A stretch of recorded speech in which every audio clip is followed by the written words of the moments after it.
I call it the world's greatest health revolution. Um, yeah, it's we have some more slides if you want to look at those. Sure. Yeah, so this is the world's greatest health revolution that nobody knows about. So we have these horrible conditions, but there were people that recognized something had to change. This is, so they started putting in all these structures, which took decades. They started putting in child labor laws and labor laws. They started putting in clean water, piped water. They started putting in sewage systems. They started putting all these things in place, which weren't just like all done in one day or even 1 year. These things started in the 1850s and progressed till the 1950s and 1960s. Mm.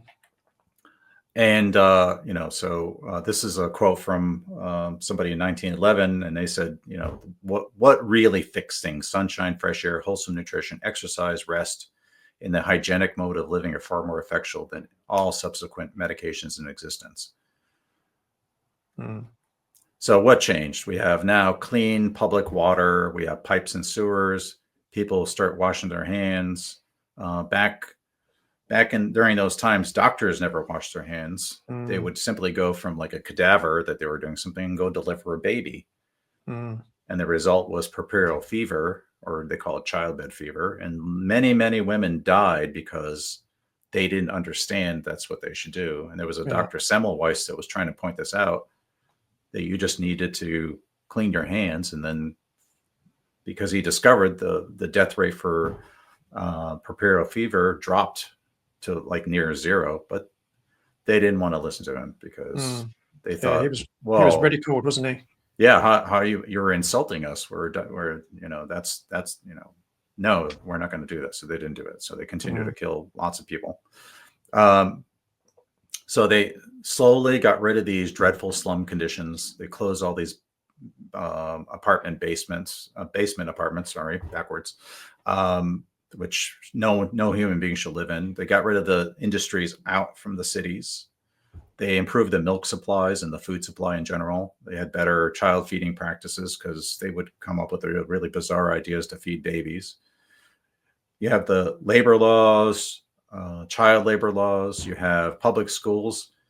And I know some people don't like public schools anymore, but if you had to work in a mine or a factory or go to school and at least learn some reading and math, that was certainly a major advancement, right?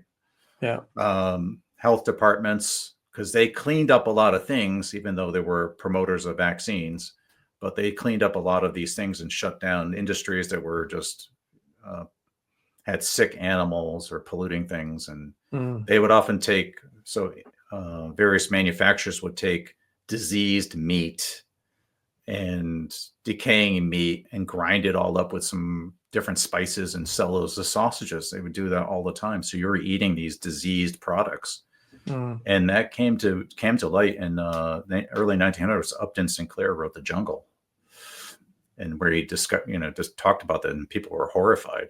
It's like, so they started transforming all that. Vastly improved nutrition. So now you have fruits and vegetables actually getting into people's diets, proper food handling, and then all the innovations. Electricity, greatest human invention ever, which we take for granted, but that allowed people not to use coal. They allowed, you have lighting. Now you have first the ice box and then refrigeration, so your food's not rotting. It can be relatively fresh. They tackled the water pollution. No more dumping all your sewage into the river and drinking from it. Eventually, it took a little bit longer, got rid of the air pollution largely, got rid of these ridiculous toxic medications. Mercury, arsenic, strychnine were a base for many of these medications. They got rid of bleeding. They stopped doing this idiotic practice.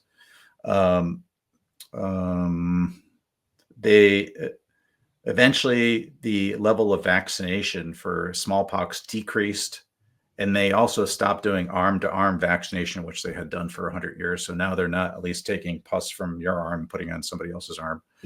So that reduced a lot of the problems. and really just the general standard of rise of living. The whole standard increased from mid 1800s to 1950. So you can see in this picture from 1940s, Life magazine, this picture of these children at the wherever it was, you can see they're healthy people. And they noted that life for children in this country has been made infinitely safer. We have reduced death from principal communicable infectious diseases of childhood, measles, scarlet fever, whooping cough, diphtheria, to a new record low, a point actually promising complete eradication of these diseases. And this is before the vaccines came into play.